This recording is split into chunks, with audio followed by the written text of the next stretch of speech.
पिछले साल 2021 में एजुकेशन सेक्टर का डेवलपमेंटल बजट था 54,000 करोड़। लेकिन वहीं पर अगर हम इंडियन गवर्नमेंट स्कूल्स की हालत देखें तो हालत कुछ ऐसी है। चलते नहीं है। क्यों नहीं चलते हैं? विद्युतीकरण अभी हुआ नहीं है। ये हकीकत देश के किसी दूरदराज के इलाके की नहीं, बल्कि राजधानी दिल्ली की है।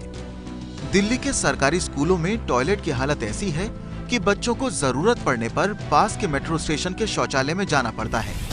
आखिर क्यों हमारे देश में जहां हर साल गवर्नमेंट सिर्फ एजुकेशन के लिए इतना पैसा खर्च करती है, वहां के गवर्नमेंट स्कूल्स में कोई माँ बाप अपने बच्चों को भेजना ही नहीं चाहता। वहीं पर ऑन दी अदर हैंड जब बात करते हैं कॉलेज जाने की, तो हर पेरेंट चाहता है कि उनका बच्चा गवर्नमेंट कॉलेज से ही पढ़े। जहां एक तरफ पेरेंट्स गवर्नमेंट कॉलेजेस में अपने बच्चों का एडमिशन करवाने के लिए लाखों रुपए सिर्फ ट्यूशन फी में खर्च देते हैं, वहीं पर दूसरी तरफ जब बात स्कूलिंग की आती है तो कोई भी पेरेंट गवर्नमेंट स्कूल की तरफ देखना भी नहीं चाहता। आखिर क्यों इंडिया में गवर्नमेंट स्कूल्स की हालत इतनी ज्यादा खराब क्यों है? वहीं पर on the other hand government colleges में आखिर ऐसा क्या खास है जिसके चलते हर पेरेंट अपने बच्चे से ये उम्मीद लगाता है कि बस 12th में अच्छे नंबर लाकर उसका गवर्नमेंट कॉलेजेस में एडमिशन हो जाए। We are exposing what we are calling the Bihar exam scam. जांच में पाया कि फर्जीवाड़ा हो रहा है, इसलिए प्रिंसिपल को सस्पेंड कर जांच एंटी करप्शन ब्यूरो को सौंप दी। देश की शिक्षा व्यवस्था की पोल खोलने वाली ये तस्वीर आई है छत्तीसगढ़ के बलरामपुर से। वहां उन्होंने तीसरी क्लास में गणित पढ़ा रहे टीचर से गणित के कुछ बेसिक सवाल पूछे, लेकिन टीचर उन सवालों का जवाब नहीं दे पाया। 1990 जहां 90s में इंडिया की पर कैपिटा इनकम $300 के करीब थी, वहीं पर दूसरी तरफ पाकिस्तान की पर कैपिटा इनकम $400 से भी ज्यादा थी। सब कुछ बहुत ही जबरदस्त चल रहा था, लोगों के हाथ में पैसा था, इकोनॉमी भी बूम कर रही थी। जहां एक तरफ भारत इकोनॉमिक डेवलपमेंट के लिए स्ट्रगल कर रही थी, वहीं पर दूसरी तरफ पाकिस्तान में चीजें अच्छी। पिछले 30 सालों में IMF यानी कि इंटरनेशनल मॉनेटरी फंड ने पाकिस्तान को 13 बार बेल आउट आखिर क्यों करवाया? 20 करोड़ की आबादी वाला देश पाकिस्तान, जिसको 1947 के बाद से ही US पर ईयर $1 बिलियन से भी ज्यादा का एड देता आ रहा है, आखिर उसकी हालत इतनी खराब क्यों और कैसे हो गई? क्या इसमें USA का हाथ है या फिर पाकिस्तान के साथ कुछ ऐसा हुआ है जो आज भी आपसे और मेरे से छुपाया जाता है? आज पाकिस्तान की हालत बुरी तरीके से खराब है, लोगों के पास खाने तक के पैसे नहीं है, इकोनॉमिक डेवलपमेंट रुका पड़ा है और आज हर एक कंट्री पाकिस्तान को एक टेरर कंट्री बोल रही है। लेकिन क्यों? ये सब कुछ आखिर हुआ कैसे? कौन कौन इन्वॉल्व है इसमें? एंड मोस्ट इंपॉर्टेंटली इस सब के पीछे का मास्टरमाइंड आखिर है कौन?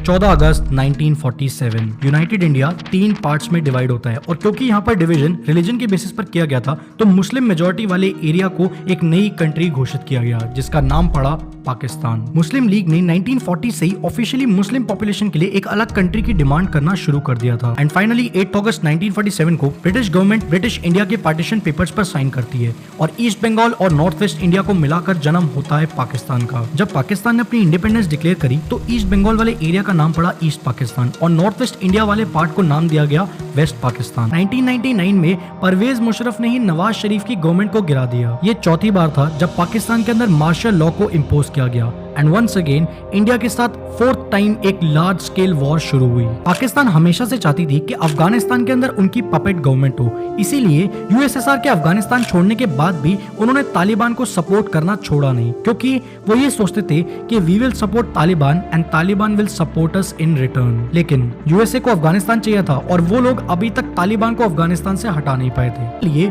उनका बेस बनता है पाकिस्तान। इस चीज की वजह से सभी मिलिटेंट ग्रुप्स को ये लगने लगा, जिस चीज के चलते पाकिस्तान के अंदर एक सिविल वॉर शुरू हो गई। इसी बीच यूएसए पाकिस्तान को इन्फ्लुएंस करती है कि वो अपने वजीरिस्तान वाले एरिया के अंदर मिलिट्री ऑपरेशन शुरू करे ताकि वहां पर मौजूद मिलिटेंट ग्रुप्स को डिस्ट्रॉय किया जा सके। यूएस के इन्फ्लुएंस में आकर पाकिस्तानी आर्मी इस ऑपरेशन को शुरू करती है, जिसके बाद पाकिस्तान के लोग और ज्यादा भड़क जाते हैं। परवेज मुशर्रफ यहाँ पर भी नहीं रुके, पाकिस्तान के अंदर सिविल वॉर चालू है बट स्टिल उन्होंने कश्मीर की टेरर फंडिंग करनी चालू कर दी। एक इंटरव्यू में परवेज मुशर्रफ ने खुद ये बोला है कि उसामा बिन लादेन पाकिस्तान का हीरो था। बट फाइनली 2011 में यूएसए की कमांडो यूनिट एक ऑपरेशन प्लान करती है और पाकिस्तान के अबोटाबाद वाले एरिया के अंदर 9/11 के mastermind mister Osama bin Laden को मार दिया जाता है। 2002 से लेकर 2011 तक यूएसए ने पाकिस्तान को $22.1 बिलियन की फॉरेन असिस्टेंस दी, लेकिन 2011 से लेकर 2021 तक ये फंडिंग कम होकर सिर्फ $7.7 बिलियन की रह गई। पाकिस्तान अब बेल आउट पैकेजेस के ऊपर सर्वाइव कर रही थी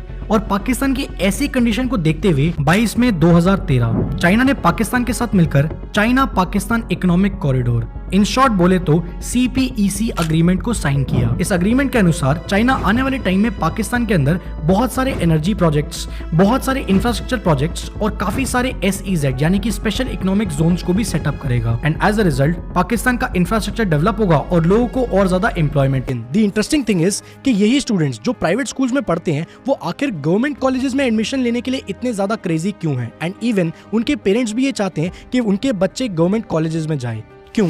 आखिर ऐसा क्या खास है गवर्नमेंट कॉलेजेस में जो हर पेरेंट अपने बच्चे को वहीं पर भेजना चाहता है? सो टू अंडरस्टैंड दिस, पहले ये समझते हैं कि आखिर कॉलेजेस का बिजनेस मॉडल ऑपरेट कैसे करता है। If you look at private colleges तो वो लोग मेनली इन 3 तरीकों से पैसे कमाते हैं। नंबर 1, ट्यूशन एंड अकोमोडेशन फी, जो बच्चे वहां पर पढ़ रहे होते हैं और जो हॉस्टल में रह रहे होते हैं उनसे जो फी आती है। सेकंड, रेंट फ्रॉम शॉप्स, जितनी भी शॉप्स होती हैं कॉलेजेस के अंदर वो लोग वो रेंट आउट करते हैं जिससे उन्हें रेंट आता है। थर्ड, प्लेसमेंट्स, जितनी भी कंपनीज कॉलेज के अंदर बच्चों को उठाने के लिए आती है, कंपनी के लिए जॉब देने आती है, वो कंपनीज कॉलेजेस को पे करती है क्योंकि वो लोग वहां से रिक्रूटमेंट कर रहे होते हैं। More over, colleges security deposit float, इस चीज से भी बहुत पैसे कमाते हैं। I will show you how this works.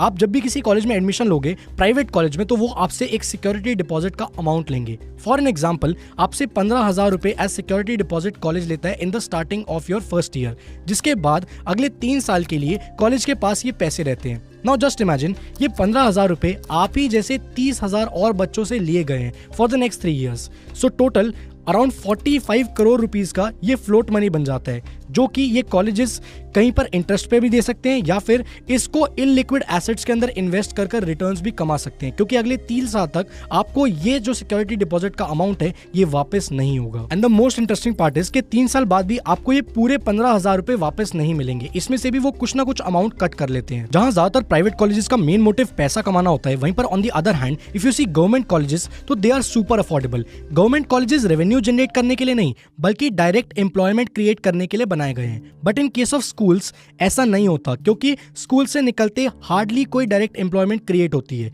एक गवर्नमेंट कॉलेज स्टूडेंट्स से लेकर टीचर्स सबके लिए एम्प्लॉयमेंट क्रिएट करता है। And if you look at the administration, तो गवर्नमेंट कॉलेजेस का जो एडमिनिस्ट्रेशन है वो गवर्नमेंट स्कूल से 100 गुना अच्छा है। बट कैसे? Well, the reason behind this is entry barrier, और ये एंट्री बैरियर स्टूडेंट्स और टीचर्स दोनों के लिए क्रिएट किया गया है। If you see, it's not that easy to get into government colleges. बच्चों को घुसने के लिए 12th में अच्छे ग्रेड्स चाहिए, एंट्रेंसेस क्लियर करने पड़ते हैं, टीचर्स की प्रॉपर स्क्रीनिंग होती है and then they are selected. वहीं पे in most of the private colleges ये एंट्री बैरियर बहुत ही ज्यादा लो होता है। So if not one, then you can definitely get into another private college very easily. People think कि it's about affordability, कि गवर्नमेंट कॉलेजेस अफोर्डेबल होते हैं इसलिए हर एक पेरेंट चाहता है कि उनका बच्चा वहां पर पढ़े। Well, for some cases this might be true, but in majority of the cases it's always about the company.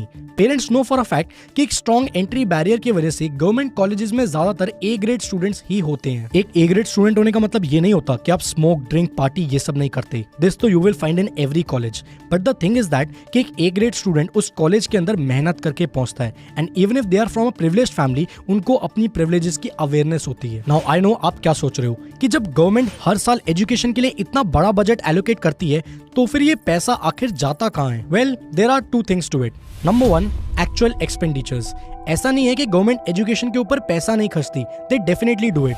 आज भी इतने सारे गवर्नमेंट स्कूल्स, उन स्कूल्स में mid day meal schemes, government का फॉरेन एजुकेशन ग्रांट, ये सब चीजें फंक्शनल है। But the problem is management.